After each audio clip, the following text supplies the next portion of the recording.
Assalamualaikum dear students. I hope you are all fine and doing great. Our today's topic of discussion is continuation of kidney. हम basically बच्चे kidney को discuss कर रहे थे। Last video में हमने kidney की बात की, उसके कंपोनेंट्स की बात की, फिर हमने नेफ्रॉन की बात की। अब हम देखते हैं कि जो नेफ्रॉन है वो काम कैसे करता है। ऑल्दो यहाँ पे जो टाइटल है वो यही दिया गया है, फंक्शन ऑफ किडनी। बेसिकली इस टाइटल के अंदर ना नेफ्रॉन की फंक्शनिंग समझाई गई है कि नेफ्रॉन में कैसे फंक्शन होता है या यूरिन फॉर्मेशन कैसे होती है। अब इस पे जाने से पहले अगर आपने हमारी लास्ट वीडियो देखी हो, हमने वहां पे ना जो नेफ्रॉन का स्ट्रक्चर और डिटेल में आपको बताया। अब नेफ्रॉन को स्ट्रक्चर को मैं थोड़ा थोड़ा सा रिकॉल करवा देता हूँ ताकि आपकी अंडरस्टैंडिंग इजीली हो जाए। मैं कहता हूँ यहाँ पे दो काम होते हैं। एक तो ट्यूबुलर सिस्टम होता है, दूसरा वेस्कुलर सिस्टम होता है। ट्यूबुलर सिस्टम में जो ट्यूबुलर पार्ट होता है, अगर मैं ट्यूबुलर पार्ट की बात करूँ, सबसे पहले आपका होता है बोमेन्स कैप्सूल। क्या है? Bowman capsule which is a cup shaped structure, और ये सराउंड कर रहा होता है किसको? ग्लोमेरुलस को। क्लियर? अब बोमेन कैप्सूल से आगे कन्वोल्यूटेड रीजन होता है, that is called as a proximal convoluted tubule. Bowman capsule से आगे कन्वोल्यूटेड रीजन होता है, that is called as a proximal convoluted tubule. उसके बाद एक लूपा फेनले है। लूपा फेनले के दो पार्ट्स हैं, one is the descending limb, other is the ascending limb. Clear? अच्छा, इस लूपा फेनले से नेक्स्ट जो आपके है ना, that is the distal convoluted tubule. Distal region है, ये भी कन्वोल्यूटेड रीजन है। अब प्रॉक्सिमल वो कन्वोल्यूटेड रीजन बोमेन कैप्सूल के करीब होते हैं, इसलिए हम प्रॉक्सिमल कहते हैं, और ये वाला जो कन्वोल्यूटेड रीजन है ये दूर होता है बोमेन कैप्सूल से, इसलिए हम डिस्टल कन्वोल्यूटेड ट्यूब्यूल कहते हैं। And in that there is, you can say, collecting duct. Clear? ये तो है ट्यूबुलर पार्ट। अगर आप क्या से कहते हैं वेस्कुलर पार्ट की बात करें, जिसमें ब्लड सप्लाई की हम बात करते हैं, first one is the afferent arteriole, जो ब्लड लेके आती है किसकी तरफ? वोमेन कैप्सूल की तरफ। वोमेन कैप्सूल के अंदर you can say structure of blood vessels और blood capillaries form, that is called as a glomerulus. Clear? अब ग्लोमेरुलस की कैपिलरीज दोबारा रीजॉइन बैक करके एक और आर्टरियोल बनाती हैं, that is called as a efferent arteriole. Clear? अब हम कहते हैं जो इफरेंट आर्टरियोल है ये अगेन डिवाइड करके नेटवर्क ऑफ कैपिलरीज बनाता है, जिसे हम पेरिट्यूबुलर कैपिलरीज कहते हैं। क्लियर? ये सराउंड करती हैं, और इनका एक पार्ट होता है that is called as a vasa recta. ये वेजा रेक्टा है, और ये वेजा रेक्टा स्पेशली सराउंड करता है किसको? लूपा फैनले को। ये तो मैंने इसके स्ट्रक्चर्स बता दिए। अब मैं आपको एक जनरल बात करूं, हम कहते हैं कि नेफ्रॉन के अंदर तीन बेसिक काम हो रहे होते हैं। एक ग्लोमेरुलर फिल्ट्रेशन हो रही होती है, दूसरा रीअब्जॉर्प्शन हो रही होती है, तीसरा ट्यूबुलर सेक्रेशन हो रही होती है। अब इधर समझिए, सबसे पहले फिल्ट्रेशन। कहते हैं ये ग्लोमेरुलस वाला पार्ट है ना, यहाँ पे फिल्ट्रेशन होगी। होगा क्या? आपके ग्लोमेरुलस से बहुत सारे नाइट्रो वेस्ट मटेरियल निकल के कहाँ पे चला जाएगा? बोमेन कैप्सूल की ल्यूमन में, उसकी कैविटी में, उसकी स्पेस में। क्लियर? अब हम कहते तो हैं कि नाइट्रोजन वेस्ट जाता है, लेकिन इसमें बहुत ज्यादा वाटर भी चला जाता है, और इसमें बहुत सारे यूजफुल सब्सटेंसेस भी चले जाते हैं। अब डेफिनेटली अब इतना ज्यादा वाटर एक्सट्रीट नहीं किया जा सकता बॉडी से, और इतना ज्यादा वाटर भी बॉडी से बाहर क्या हो सकता है, नहीं भेजा जा सकता, नहीं एक्सपेल किया जा सकता। अब यूजफुल सब्सटेंसेस की रीअब्जॉर्प्शन होना जरूरी है, और दूसरा वाटर की रीअब्जॉर्प्शन होना जरूरी है। तो ये जो कन्वोल्यूटेड रीजन है, लूप ऑफ हेनले है, ऑल्दो प्रॉक्सिमल है या डिस्टल कन्वोल्यूटेड रीजन है, यहाँ पे क्या होगी? रीअब्जॉर्प्शन होगी किसकी? यूजफुल सब्सटेंसेस की रीअब्जॉर्प्शन होगी, और सेकंड वाटर की रीअब्जॉर्प्शन होगी। क्लियर? और थर्ड थिंग मैं बात कर रहा हूँ ट्यूबुलर सेक्रेशन। कुछ ना कुछ सब्सटेंस भी सेक्रेट किया जाएगा, और वो क्यों किया जाएगा? ताकि ब्लड की पीएच वगैरह, ओ सॉरी, यूरिन की पीएच वगैरह क्या की जाए? मेंटेन की जाए। क्लियर? ये मैंने आपको जनरल सा लेआउट बता दिया कि जो फंक्शनिंग है। मैंने तीन आपको बेसिक पॉइंट्स बताए हैं। एक आपका क्या हो सकता कहते हैं ग्लोमेरुलर फिल्ट्रेशन है, दूसरा मैंने आपको बताया रीअब्जॉर्प्शन है, थर्ड मैंने आपको बताया ट्यूबुलर सेक्रेशन है। अब ये क्या है, कैसे है, किस तरह है और क्यों, देखते हैं इसको। Kidney filter metabolic waste. Kidney क्या करता है? मेटाबॉलिक वेस्ट को फिल्टर करता है, and extra water from the blood and excrete them into the urine. ठीक है? कहता है जितना ही मेटाबॉलिक वेस्ट है उसको क्या करेगा? फिल्टर कर लेगा। अब metabolic waste, the substances which are formed as a result of metabolism, और वो वेस्ट के तौर पे होंगे, उसे हम मेटाबॉलिक वेस्ट कह देंगे। क्लियर? और दूसरा एक्स्ट्रा वाटर को भी, और ये किसकी फॉर्म में बॉडी से बाहर निकाले जाते हैं? The form of urine. The process of urine formation comprises three major steps that take place in nephron. यही मैंने आपको बताया कि तीन मेजर स्टेप है। एक आपका ग्लोमेरुलर फिल्ट्रेशन है, सबसे पहला पॉइंट ही फिल्ट्रेशन होती है, और ग्लोमेरुलस वाले पोर्शन में होती है, so that's why that is called as a glomerular filtration. Next is a selective reabsorption. दूसरा आपका क्या है? Selective reabsorption. ठीक है? अब इसका मतलब है सारी चीजें रीअब्जॉर्ब नहीं होंगी, सिलेक्टिव रीअब्जॉर्प्शन होगी। कुछ ना कुछ सब्सटेंस रीअब्जॉर्ब होंगे, बाकी नहीं रीअब्जॉर्ब होंगे। And third thing is the tubular secretion, तीसरी चीज क्या हो जाएगी, ट्यूबुलर सेक्रेशन हो जाएगी। Is it clear? नेक्स्ट अब हम देखते हैं, फर्स्ट को हम देखते हैं सबसे पहले glomerular filtration. The first step is the formation of urine, सबसे पहले कि यूरिन की फॉर्मेशन है by physical process known as glomerular filtration. As we know, अब ये फिल्ट्रेशन कहाँ पे हो रही है, ग्लोमेरुलस वाले पार्ट में हो रही है, तो इसलिए so that's why this called as a glomerular filtration. Clear? ये इसे हम अल्ट्रा फिल्ट्रेशन भी कहते हैं। अब इस डायग्राम को जरा दोबारा देखें, मैं यहाँ पर आता हूँ, ये देखें ये ग्लोमेरुलस है। अब इसको सराउंड किसने किया है, बोवेन कैप्सूल में। अब यहाँ फिल्ट्रेशन होगी। अब क्वेश्चन आता है सर यहाँ पे कैप्रीज है और एक और कैप्रीज भी है, पेरिट्यूबुलर कैप्रीज भी है, लेकिन स्पेसिफिकली फिल्ट्रेशन ये ग्लोमेरुलस वाले पार्ट में की होती है। उसकी रीजन ये होती है कि यहाँ पे ना प्रेशर जनरेट कर दिया जाता है। अब क्वेश्चन आता है प्रेशर कैसे जनरेट होगा। एक बात याद रखना, there is difference between the diameter of afferent arteriole and efferent arteriole. आपका जो एफरेंट आर्टियोल है उसके डायमीटर और इफरेंट आर्टियोल के डायमीटर में डिफरेंस होता है। आपका जो इफरेंट आर्टियोल होता है ना वो नैरो होता है। अब क्या है, ब्लड की सप्लाई ज्यादा आ रही है, लेकिन यहाँ से जो निकल है वो ब्लड की सप्लाई उतनी ज्यादा यहाँ से निकल नहीं रही। अल्टीमेटली क्या होता है, यहाँ पे प्रेशर डेवलप हो जाता है। क्या हो जाता है, प्रेशर डेवलप हो जाता है।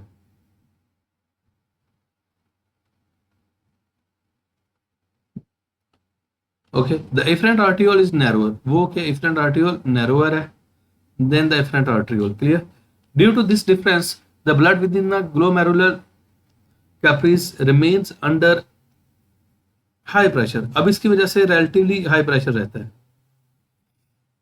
अब हुआ क्या, मैं दोबारा बोलता हूँ, एफरेंट आर्टियोल का डायमीटर ज्यादा है, इफरेंट आर्टियोल का डायमीटर क्या है, कम। अब इसकी वजह से ग्लोमेरुलस में क्या होता है, प्रेशर डेवलप हो जाता है। क्या हो जाता है, एक रिलेटिवली हाई प्रेशर डेवलप हो जाता है। This high pressure in glomerulus forces water, urea, glucose, amino acids, vitamin and various salts, जिसमें सोडियम है, क्लोराइड, पोटाशियम है, क्लोराइड है, from the blood to the Bowman's capsule. अब बहुत सारे ये सब्सटेंसेस जिसमें सोडियम चला जाएगा, पोटाशियम चला जाएगा, क्लोराइड चला जाएगा, किसमें, बोमेन कैप्सूल में। अब इधर देखें, आल्दो यूरिया तो गया ही गया, यूरिया तो आ गया as a nitrogen waste, water भी ठीक है जाना चाहिए, लेकिन आपकी ये यूजफुल सब्सटेंस है जिसमें ग्लूकोज आ जाएगा, अमीनो एसिड्स आ जाएंगे, विटामिन आ जाएंगे और अदर वेरियस साल्ट्स आ जाएंगे, वो भी चले गए। Clear?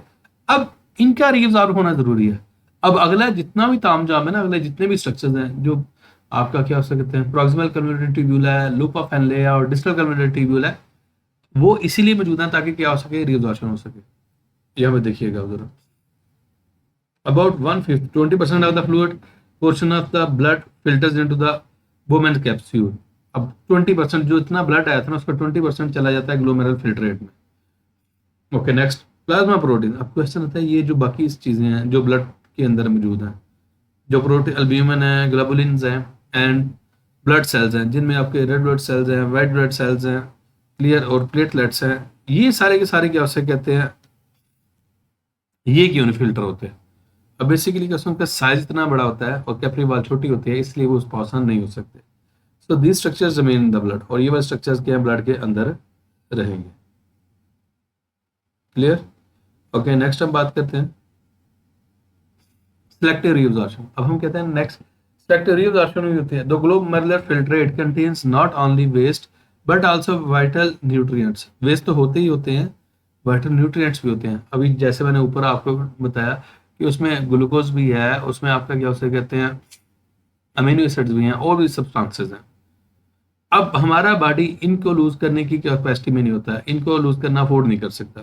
Selective reabsorption is a process by which useful substances are transported from the renal tubule back to the peritubular capsule. तो यही बात मैंने की थी, मैं आपको जरा स्ट्रक्चर दिखाता हूँ।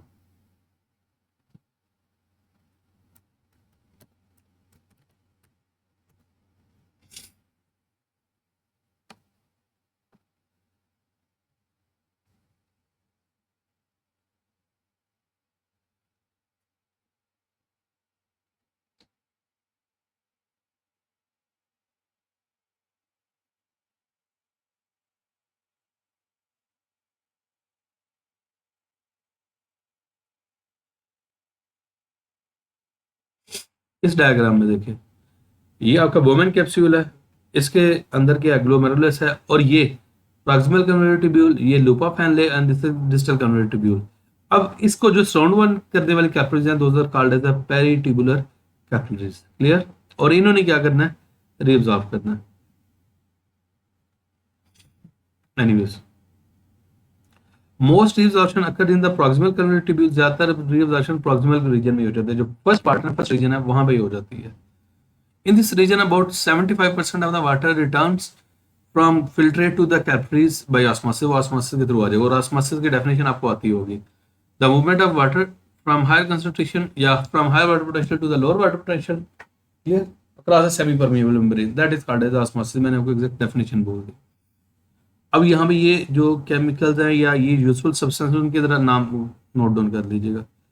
ग्लूकोज, अमीनो एसिड्स, साल्ट्स जिसमें सोडियम, पोटाशियम एंड कैल्शियम, ये सारे रिटर्न बैक हो जाएंगे कहाँ से, from proximal tubule to the blood, clear, by active transport, active transport के थ्रू इनको निकाल लिया जाएगा, clear. As a filtrate moves further, अब जैसे फिल्ट्रेट आगे जाएगा, आगे अब जो प्रॉक्सिमल कन्वर्टेड ट्यूब्यूल है उससे अगला पोर्शन आपका क्या है, लूपा फैनले। अब लूपा फैनले के दो पार्ट्स, एक डिसेंडिंग लिम्ब था, एक असेंडिंग लिम्ब था, clear. As the filtrate moves further, water more water is reabsorbed in the descending limb. Descending limb में ज्यादा वाटर reabsorb हो जाएगा of the loop of Henle, और आपका descending limb that is a part of loop of Henle, clear. Ascending limb is impermeable to water. अब ये बात यहाँ पे बड़ी अंडरस्टैंडेबल है, आपके जब डिसेंडिंग लिम्ब होंगी ना, जब लूप ऑफ हैनले नीचे जाएगा तब तो वाटर वहां से निकलेगा, लेकिन जो आपकी सेंडिंग लिम्ब है तब वाटर नहीं निकलेगा। उसकी रीजन ये है कि वो इम्परमिएबल है। अब क्वेश्चन आता है वहां पे फिर क्या होगा, वहां पे किसी चीज की अपटेक की जाएगी या नहीं, मैं कहता हूँ हाँ होगी, लेकिन वहां पे पता क्या होगा, in ascending limb is impermeable to water, water के लिए इम्परमिएबल है, वाटर वहां से मूव नहीं करेगा, but actively transport salts out of the tubule, वहां पे साल्ट्स निकलेंगे। तो डिफरेंस आ सकता है कि आपकी डिसेंडिंग लिम्ब में क्या रिअब्जॉर्प्शन होती है और असेंडिंग लिम्ब में क्या रिअब्जॉर्प्शन है। आपने कहते हैं डिसेंडिंग लिम्ब में water is reabsorbed, while talking about the you can say ascending limb, वहां पे आपके salts वगैरह reabsorb किए जाते हैं, clear। some water and salts are also reabsorbed from the distal convoluted tubule, वो distal convoluted tubule से भी निकाले जाते हैं। collecting duct is the final site of water reabsorption, जो collecting duct है वो final site है।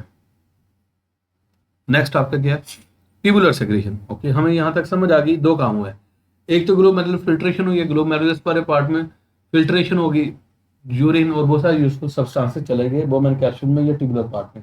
नेक्स्ट हमने बात कर दी जो यूजफुल सब्सटेंसेस है और बहुत सारे वाटर को क्या कर लिया गया, रीअब्सॉर्ब। अब उससे नेक्स्ट क्या है, उससे नेक्स्ट आपकी क्या है, ट्यूबुलर सेक्रेशन। अब ट्यूबुलर सेक्रेशन में क्वेश्चन आता है कौन कौन से सब्सटेंसेस सेक्रेट किया जाता है। Tubular secretion is opposite to the reabsorption.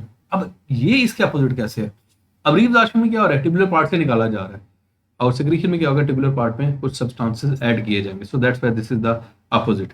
In this process, the epithelial cells of the distal convoluted tubule take some materials from the surrounding, वो materials surrounding blood, इनकी अब जारी बात है ट्यूबुलर पार्ट की सराउंडिंग में आपने क्या है, ब्लड वेसल्स है, वहां से कुछ ना कुछ मटेरियल लिया जाएगा और उसको सक्रीट कर दिया जाएगा किसमें, फिल्ट्रेट में। अब यहाँ पे समझे जरा, मैं डायग्राम शो करता हूँ, ये देखें, अब ये प्रॉक्सिमल है या ये लूप ऑफ हैनले है या ये क्या हो सकता है, डिस्टल कन्वर्टेड ट्यूबुल है।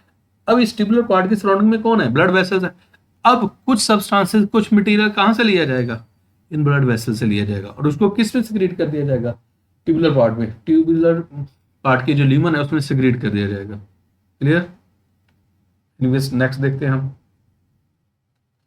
अब आपसे क्वेश्चन आ सकता है कि ये जो सब्सटेंसेस सिक्रीट किया जाए उनमें कौन कौन से हैं, can you name out the substances. Secreted substances include hydrogen ion, उसमें आपका हाइड्रोजन आयन आ जाएगा, अमोनियम आयन आ जाएगा, पोटाशियम आयन आ जाएगा, एंड वेरियस मेटाबॉलिक टॉक्सिन्स, और बहुत सारे मेटाबॉलिक टॉक्सिन या ड्रग रेजिड्यूज उनको बॉडी से बाहर निकालना तो इसलिए आ जाएगा। और उनमें कौन सी एग्जांपल देखिए, like penicillin. Through tubular secretion of the hydrogen ions, hydrogen ions भी सारी बातें जा रहे हैं। हाइड्रोजन आयन का की रोल क्या है, the kidney plays role in maintaining the acid base pH of the blood, वो ब्लड और ऑल्दो यूरिन इनकी कैसे पीएच को मेंटेन करते हैं। अब क्वेश्चन है था आपका जो ब्लड है इसकी पीएच क्या है, आपके ब्लड की जो पीएच होती है ना वो बच्चे होती है 7.4, ये आपसे एमसीक्यू आ सकता है, clear. Okay next, elimination of urine, urine को कैसे एलिमिनेट किया जाता है। From the collecting duct urine flows through the renal pelvis to the ureter, वो ठीक है, रीनल पेल्विस है किसमें, यूरिटर में चला जाता है, ureter leads to the urinary bladder. अब इधर समझे, मैं आपको एक्सप्लेन करता हूँ जरा।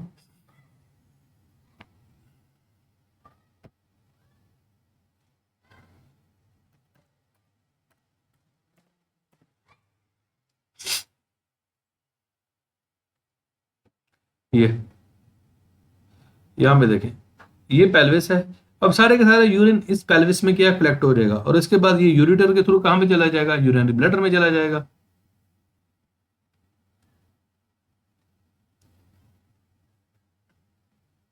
From the collecting duct urine flows through the renal pelvis into the ureter, वो यूरिटर में चलेगा, ureter leads to the urinary bladder. ये हमें पता है कि वो अल्टीमेटली किस में जा रहे हैं, यूरिनरी ब्लैडर में जा रहे हैं। अब next, muscular contraction of the bladder forces urine out of the body. अब आपका जो आपका ये है ना urinary bladder, that is a muscular structure, muscular organ है। अब ये क्या करेगा, इसके मसल्स कंट्रैक्ट करेंगे तो यूरिन को बॉडी से बाहर क्या कर दिया जाएगा, एक्सपेल आउट कर दिया जाएगा, एक्सक्रीट आउट कर दिया जाएगा। Clear? Okay next, a normal adult, ये फिर एमसीक्यू है। अच्छा, ये जो फंक्शनिंग है ना, फंक्शनिंग ऑफ द नेफ्रॉन, जिसको आपने टाइटल किया फंक्शनिंग ऑफ द किडनी, ये लॉन्ग क्वेश्चन है। आपको नेफ्रॉन की डायग्राम भी आनी चाहिए और ये पूरी फंक्शनिंग 3 स्टेप्स बेसिकली आने चाहिए। तो ये आपको तभी आएगा अगर आपको स्ट्रक्चर की समझ है। A normal adult eliminates from 1 to 2 litre of urine per day, मतलब यूरिन 1 से 2 लीटर के हो सकते हैं, बॉडी से बाहर निकलते हैं। This amount is highly variable, ये हाईली वेरिएबल है, डिपेंड्स ऑन सेवरल फैक्टर्स, और बहुत सारे फैक्टर्स पे डिपेंड कर रही होती है। अब एक बात याद रखना, आपका जो किडनी है ना, आल्दो एक्सक्रीटरी ऑर्गन है, नाइट्रोजन वेस्ट को बॉडी से बाहर निकालता है। अलॉन्ग विद दिस थिंग वो एक और काम कर रहा होता है, वो बेसिकली आपका ऑस्मोरेगुलेटरी रोल भी प्ले कर रहा होता है, वाटर की एडजस्टमेंट भी कर रहा होता है। अगर आपकी बॉडी के अंदर वाटर ज्यादा है तो डाइल्यूट यूरिन प्रोड्यूस कर देगा, अगर वाटर कम है तो क्या कंसंट्रेटेड यूरिन प्रोड्यूस कर देगा।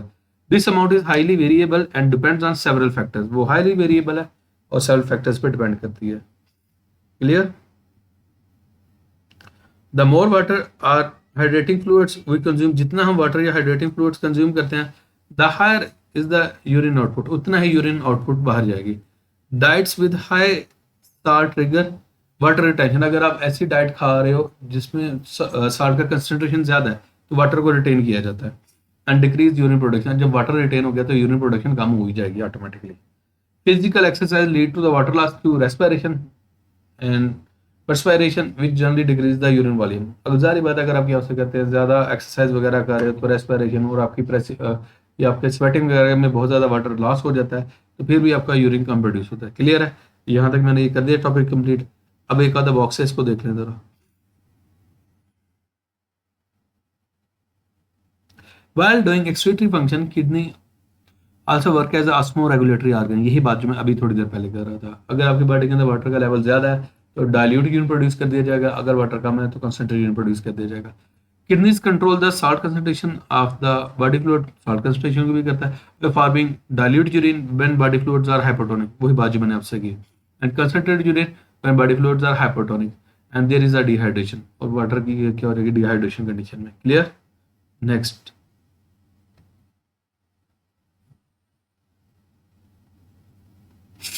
ये ट्रिब्यूट में, in hot weather the body loses more water through sweat, वो स्वेट के थ्रू ज्यादा वाटर लूज हो जाता है, leading the kidneys to conserve water, water को क्या कंजर्व करते हैं, and produce a smaller volume of the concentrated urine. जारी बात है, पसीने के थ्रू आपका पानी निकल गया तो फिर आपका यूरिन के लिए कम वाटर होगा, तो कंसंट्रेटेड यूरिन प्रोड्यूस कर दीजिएगा। Till now, if you have any sort of question you can ask in the comment section. Thank you so much.